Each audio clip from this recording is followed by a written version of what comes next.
Help me welcome Joe Hirsch. We never know how someone's going to surprise us if we just give them the chance. We often go down this path in life thinking that we have the answers, thinking that we have the solutions, thinking that we're on the right course, and that we're not making any wrong turns when in fact we are. We're just not headed down the right path. And unless we open ourselves up to the people who think differently than we do, who operate differently than we do, who bring to the table different experiences than those that we have, then we will never know that we're going down the wrong path. And how we choose to see someone and the work that that person does, it's just a matter of perspective.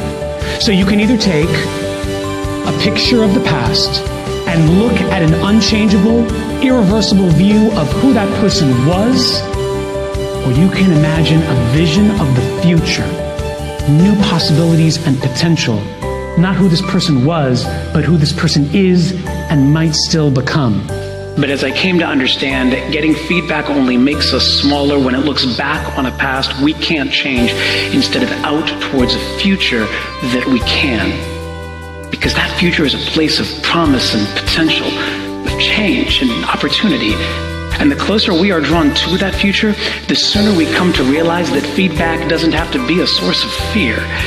It can make room and give rise to a new emotion, to joy. I want my audiences to walk away knowing something they never knew before, but I also want them to have a great time when they do it. To get there, I think we have to become what I call mirror holders and not window gazers. Mirror holders, not window gazers. You see, window gazers, they look out and they tell you what they see. And that's the only view that matters, the view of the person doing the gazing. But mirror holders, on the other hand, they're not interested in their view.